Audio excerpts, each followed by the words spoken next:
Assalamualaikum warahmatullahi wabarakatuh. Ini mengingatkan lagi ya, mengingatkan lagi. Pentingnya ganti oli itu nggak sampai nunggu hitam. Ganti oli itu nggak sampai nunggu suaranya sudah kasar ya. Rotok kasar sih wis ganti lah ya. Kalau misalnya itu terjadinya cepat, ya gantilah merek olinya.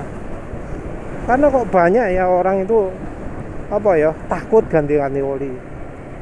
Orang itu yang takut ganti oli yang nggak ada spesifikasi ini, spesifikasi nggak sesuai, baik dari API-nya maupun kekentalannya.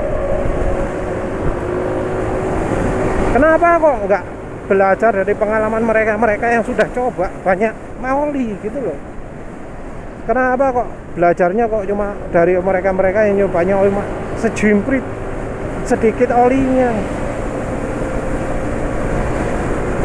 Nah, dari pengalaman penulis nyoba banyak oli, yang namanya oli itu nggak terpengaruh oleh API-nya berapa, tempelannya jaso MA, jaso MB, wes gak penting itu. Sesuatu yang bisa di AB kan, bisa nggak dipakai sama sekali lah. API SN lah, nggak ngefek.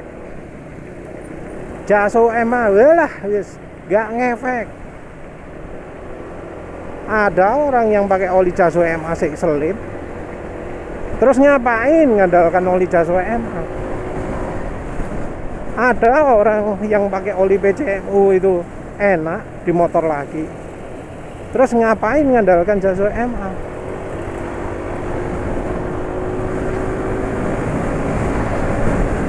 Terus orang juga sudah banyak kasus ya, ketika ganti oli warna olinya hitam itu jadi kena rembes, jadi kena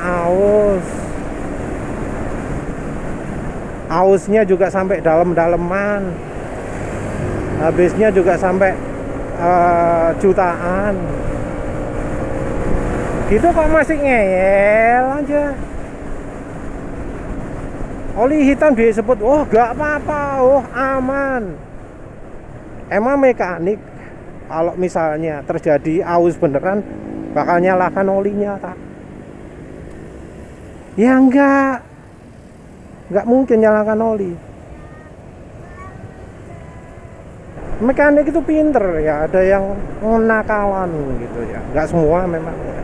Ada yang nakalan. Ketika oli sudah hitam disebut masih oke ini mas gitu ya. Terus untuk berikutnya disuruh pakai itu lagi.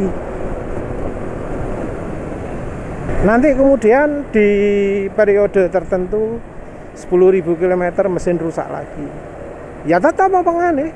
Ini olinya bagus kok mas. Ini cuma kualitas partnya aja. Padahal yang beli partnya dia sudah pakai ori. Penulis asli nggak paham ya ketika ada orang yang membela. Oli hitam itu tanda olinya bekerja. Oke dah, hitam itu tandanya bekerja. Tapi hitam juga tandanya oli sudah harus diganti, sudah telat ganti oli. Untuk warna sendiri penulis sudah sering sebutkan ya, harus pakai kertas tisu dan ya harus nunggu 3 jam 4 jam baru dinilai. Jangan langsung teteskan terus foto terus tanya orang, nggak bisa seperti itu. Kalau ingin menilai pakai kertas tisu, teteskan, tunggu 3-4 jam, terus baru dinilai hasilnya bagaimana. Karena setelah 3 jam 4 jam itu ya olinya akan nyebar, akan mengering. Jadi bisa tahu ini kena viulisan atau enggak, ada kulannya atau enggak. Dan yang lebih penting lagi, kita bisa tahu warnanya. Karena pada saat basah bisa jadi warnanya itu coklat gelap, tapi begitu sudah ditunggu 3-4 jam warnanya nggak lagi coklat gelap, tapi sudah lebih cerah warnanya. Bahkan ada yang jadi warna apa? Warna kuning gitu ya, atau nggak berwarna sama sekali. Nah, acuannya untuk warna ini kalau sudah warnanya tetap coklat ketika setelah 3-4 jam, nah itu waktunya diganti. Jangan nuruti omongan orang yang wah kalau oli hitam masih bagus. Kalau masih bagus ya harusnya nggak ada masalah kan. Tapi ya buktinya banyak pemakai oli standar, oli dealer, oli hitam, tapi kok yang katanya masih bagus ya oli hitam, yang katanya masih bagus, tapi kok harus ganti bearing, harus ganti piston, harus ganti silinder. Itu ciri masalah itu ya. Ini cuma mengingatkan aja, soalnya kok banyak sekali ngomong wah ganti itu amannya 2000 km. Nggak aman ya, nggak aman. Kalau 2000 km sudah hitam itu nggak aman itu.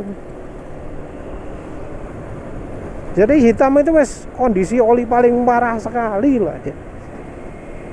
Oli yang kondisi yang harus benar-benar dihindari. Ganti oli itu sebelum hitam. Kalau sudah hitam ya itu harus diganti. Kalau ada oli yang ternyata cepat sekali jadi hitam, solusinya bukan bukan dengan menggunakan oli yang sama ya. Tapi ya ganti merek oli lah, cari merek oli yang lain. Tanya-tanya. Ya wes lah itu saja. Terima kasih sudah menonton. Assalamualaikum warahmatullahi wabarakatuh.